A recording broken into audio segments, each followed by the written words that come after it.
Today on VOX, we have information on COVID and more. Ethan Scoggins will have your local weather, and Gunnar Taylor will have your sports. It's Thursday, October 15th, 2020, and you're watching VOX News Today.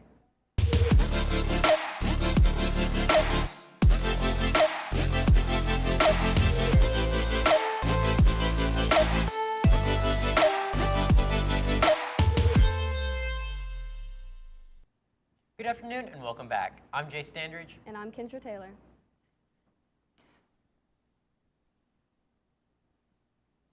32-year-old Unique Edwards felt ill with COVID-19 in June.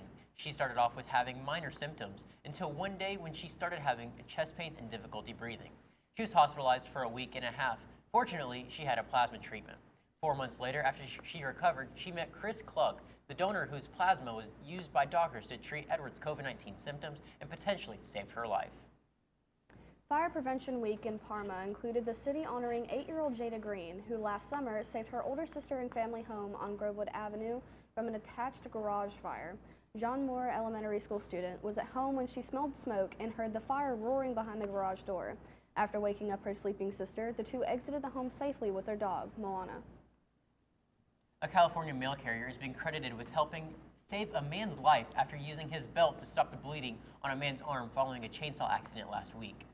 The U.S. Postal Service employee Fernando Garcia was on his daily route in Los Angeles suburb of Norwalk on Friday when he heard a family screaming for help.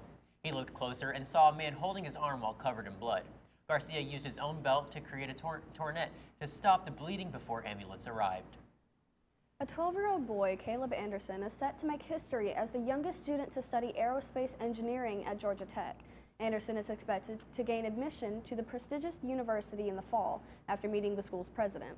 This tween prodigy, who comes from Marietta, Georgia, has amazed administrators with his advanced knowledge and his ability to assess and retain complex information.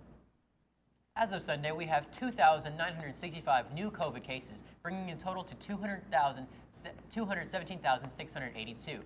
Of the cases, 207,669 are confirmed. Thankfully, out of those confirmed cases, 194,836 are inactive or recovered. The total number of hospitalizations is now 9,248, but currently there is only being 846 being hospitalized. Here's Ethan Scoggins with your weather. We finally caught a break from all that rain. I'll let you know how long that's going to last right after this break.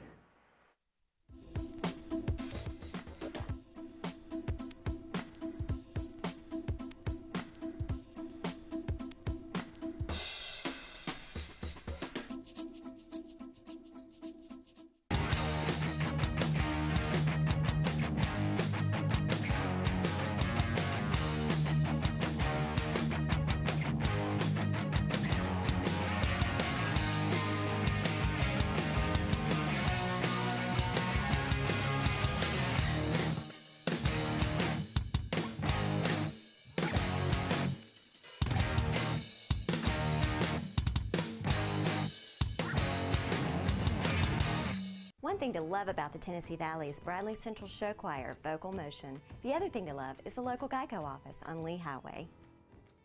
You could save a lot. Oh, you can save a lot. Oh, you can save a lot. But how do you know? Unless you call 894-2600.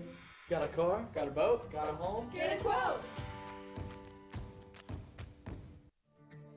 CRCC to me is a calling that God placed on my life to really step out in faith on something that I didn't think I could do, and it's been amazing to see how God's worked through it. CRCC stands for Crossroads Community Church, but we're a church that our vision is to be a life-giving church in our community. We do that through helping people know God, find freedom, discover their purpose, and then go make a difference. And so that's what we're doing every week, is helping people discover their jam and go make a difference.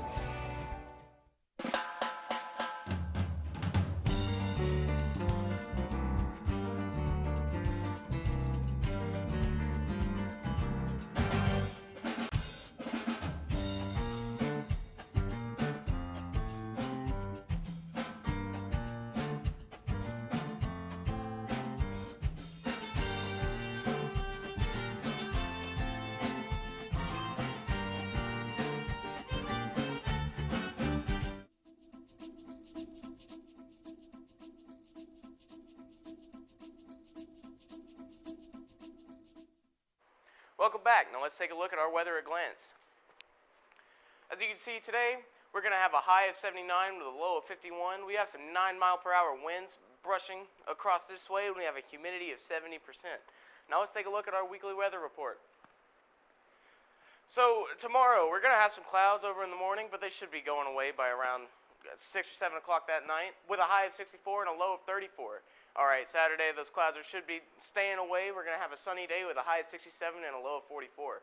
On Sunday, those clouds are coming back, but we're still going to have a little bit of sun with a high of 71 and a low of 49. On Monday, those clouds are moving in some more with a high of 76 and a low of 54. On Tuesday, those clouds are sticking around with a high of 79 and a low of 57. And on Wednesday, we're still keeping those clouds with a high of 78 and a low of 59. Now let's take a look at our local radar. As you can see, we don't have much brushing up through the Cleveland-Chattanooga area, so be sure to take advantage of all this warm weather, well, for the most part, and make sure that you can do the best you can because we don't have all this rain. Now let's take a look at our national radar. As you can see, we have a bit of storms moving up from the Midwest all the way to the east. It's mainly moving north, though, so we shouldn't have too much to worry about. That's all from me. Now I'm going to send it to Gunner with your sports. I'll have your scores and more right after this break.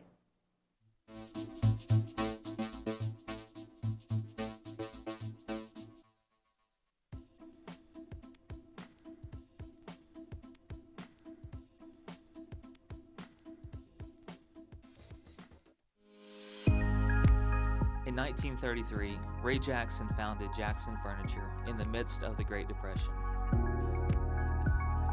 We opened our doors the day the banks closed theirs. Since then, we have continued to create furniture right here in the USA. We have seen decades of American prosperity, challenge, war, and mind-blowing advancements in science and technology. We have never forgotten the way our company and country began, with perseverance, hope, and hard work. Throughout all of those decades of change, one thing remains consistent. Families love to relax together in a room filled with comfortable furniture. That is where we have been and will always be. From being huddled around a radio to being kicked back in front of a giant flat screen.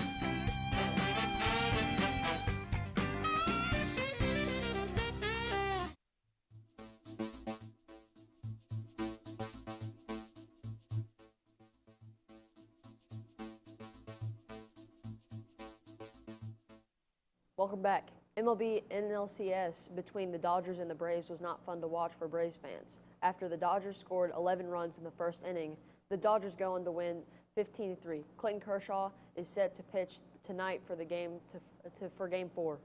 Now ACLS. The Astros were hoping to stay alive after going down 3-0 in the series.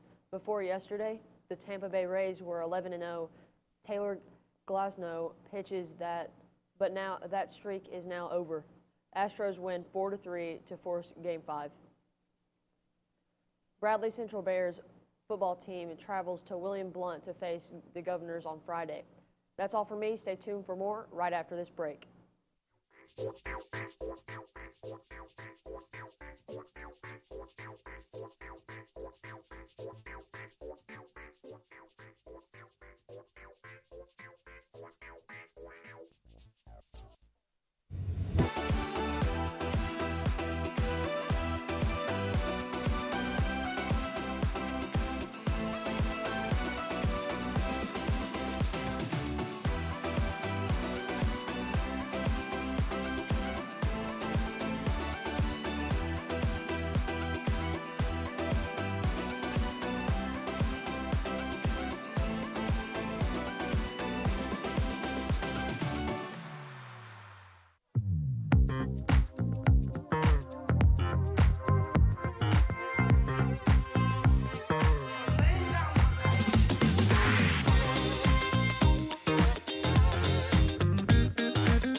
Alexa, ask Whirlpool. Hey Google, ask Whirlpool.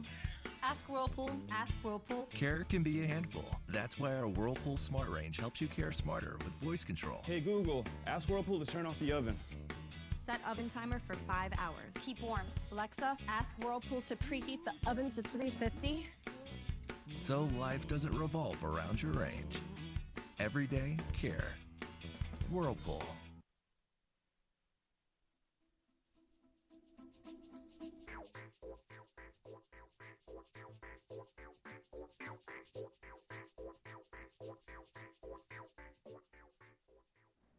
Welcome back, Bradley Central. Middle Tennessee is getting a new sorting center for Amazon. This will allow 1,000 new jobs for people in need. The building is located on Bain Drive in Laverna. The building will be used as a middle ground where packages will be sorted before being delivered. Jobs available will be for both part-time and full-time. Here are a couple Halloween festivals that are up and running this year.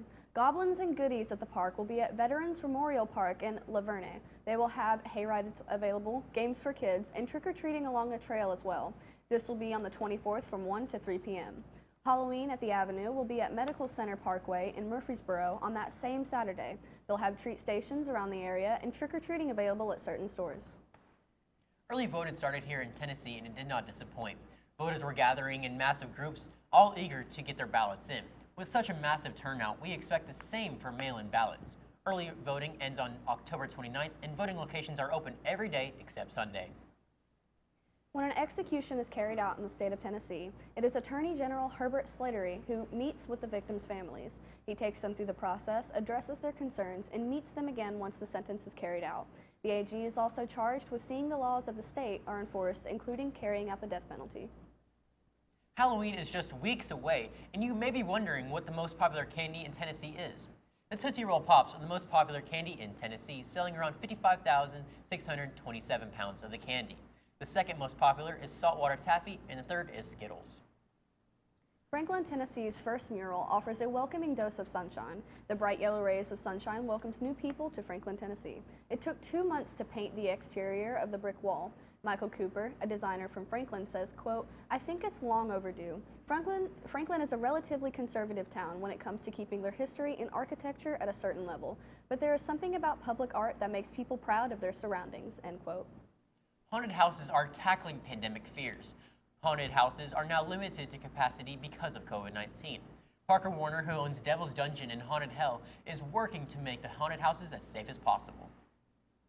We are online at YouTube at BCHS VOX News. You can check us out on Facebook, WTNB, and of course at voxnews.net. Tell your friends and family to watch each day. You just can't get enough of Vox. That's all we have for you today, Bradley Central. And as always, God bless and go Bears.